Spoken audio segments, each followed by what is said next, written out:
হালাল ভাবে ধনী হতে চাইলে সকাল বিকাল একটি দোয়া 7 বার পড়বেন। এটা আমার কথা নয়, নবীজি সাল্লাল্লাহু আলাইহি সাল্লাম নিজে জানিয়ে দিয়েছেন। আবু দাউদ শরীফের 1555 নম্বর হাদিস, খুবই চমৎকার একটি হাদিস। নবীজি সাল্লাল্লাহু আলাইহি সাল্লাম একটি দোয়া শিক্ষা দিয়েছেন, যে দোয়ার মাধ্যমে একজন সাহাবী ধনী হয়েছেন। আপনি ঋণের বোঝা জর্জরিত আছেন, টেনশন, দুশ্চিন্তা, ডিপ্রেশন, ফ্রাস্ট্রেটেড পিপল যারা আছেন, অনেক দুশ্চিন্তা, দুশ্মনের দুশ্মনী, এবং অনেকে আপনার সাথে দুশ্মনী করে আপনাকে ক্ষতি করতে চায়, অথবা আপনি ঋণের বোঝা জর্জরিত হয়ে টেনশনে আছেন, এই একটি আমল করেন। সকালে 7 বার ফজরের নামাজের পরে পড়বেন এবং মাগরিবের পরে 7 বার পড়বেন। আল্লাহ পাক রব্বুল আলামিন আপনার সকল দুঃখ, কষ্ট, টেনশন এবং ঋণের বোঝা দূর করে আল্লাহ আপনাকে সম্পদের মালিক বানাবেন। এটা নবী সাল্লাল্লাহু আলাইহি ওয়াসাল্লাম নিজে বলে দিয়েছেন।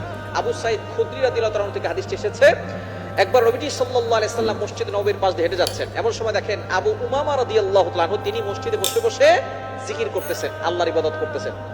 নবীজি সাল্লাল্লাহু আলাইহি সাল্লাম ডাক দিয়ে বললেন, ইয়া আবা উমামা, ও আবু উমামা, তুমি এখন মসজিদে কেন? এখন তো নামাজের সময় নয়।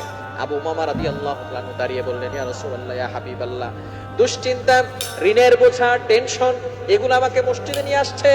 সাহাবায়ে কেরাম যখনই টেনশনে পড়ে যেতেন তখন তারা মসজিদে চলে আসতেন, আর আমরা টেনশনে পড়ে গেলে, দুশ্চিন্তায় পড়ে গেলে আমরা মসজিদে নামাজ পড়তে যাই না, আরো মসজিদ থেকে বের হয়ে যায়, এমপির কাছে যায়, মন্ত্রীর কাছে যায়, মিনিস্টারের কাছে যায়। না না, বিপদে পড়ে, যখনই আপনি বিপদে পড়ে যাবেন সাথে সাথে আল্লাহর কাছে হাজির হয়ে যাবেন, আল্লাহ তাআলা সকল বিপদ থেকে আপনাকে উদ্ধার করে দিবেন। আবু উমামা রাদিয়াল্লাহু তাআলা যখন এই কথা বলেছেন, নবী সাল্লাল্লাহু আলাইহি ওয়াসাল্লাম বললেন, ইয়া আবা উমামা, হে আবু উমামা, তোমাকে একটা আমলের কথা কি বলে দিব না, যে আমল করলে আল্লাহ পাক রব্বুল আলামিন তোমার দুশ্চিন্তা দূর করবেন, টেনশন দূর করবেন, তোমার ঋণের বোঝা দূর করবেন, ঋণ মুক্তির ব্যবস্থা করে দিবেন, এবং আল্লাহ তোমাকে সম্পদ দিবেন, এমন একটা দোয়ার কথা কি তোমাকে বলবো না? তখন সাহাবী বললেন, ইয়া রাসূলুল্লাহ, তাড়াতাড়ি বলেন, সেই দোয়াটার জন্যই তো আমি এখানে হাজির হয়ে গেছি। এবার রাসূল সাল্লাল্লাহু আলাইহি ওয়াসাল্লাম বলেছেন যে তুমি একটা দোয়া পড়বে, এই দোয়াটা ফজরের পরে 7 বার, মাগরিবের পরে 7 বার। এই সাহাবী আবু উমামা রাদিয়াল্লাহু তাআলা তিনি এই দোয়াটা পড়েছেন। কিছুদিন পরে নবীজি সাল্লাল্লাহু আলাইহি ওয়াসাল্লামের জন্য হাদিয়া নিয়ে আসছেন এবং বলছেন, ইয়া রাসূলুল্লাহ, আপনার এই দোয়ার আমল করে আমি ঋণ মুক্তির ব্যবস্থা করেছি, আল্লাহ পাক রব্বুল আলামিন করে দিয়েছেন, এবং আল্লাহ পাক রব্বুল আলামিন আমাকে সম্পদশালী বানিয়েছেন, আমি নিজে আপনার জন্য কিছু হাদিয়া নিয়ে আসছি। দোয়াটি হচ্ছে, আল্লাহুম্মা ইন্নী আউযু বিকা মিনাল হাম্মি ওয়াল হুজনি ওয়া আউযু বিকা মিনাল আজজি ওয়াল কাসালি ওয়া আউযু বিকা মিনাল জুবনি ওয়াল বুখলি ওয়া আউযু বিকা মিন গলাবাতিদ দাইনি ওয়া কাহরির রিজাল।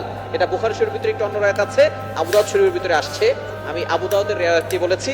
এটা আপনি আমল করবেন ফজরের পরে 7 বার, মাগরিবের পরে 7 বার। একই সাথে করলে দুশ্চিন্তা, ঋণের বোঝা, টেনশন, সকল ধরনের দুশ্চিন্তা থেকে, অভাব থেকে আল্লাহ তাআলা দূর করে আল্লাহ আপনাকে সম্পদশালী বানিয়ে দিবেন। হালাল ভাবে ধনী হতে চাইলে সকাল বিকাল একটি দোয়া 7 বার পড়বেন।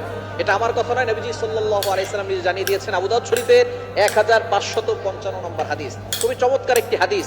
নবীজি সাল্লাল্লাহু আলাইহি সাল্লাম একটি দোয়া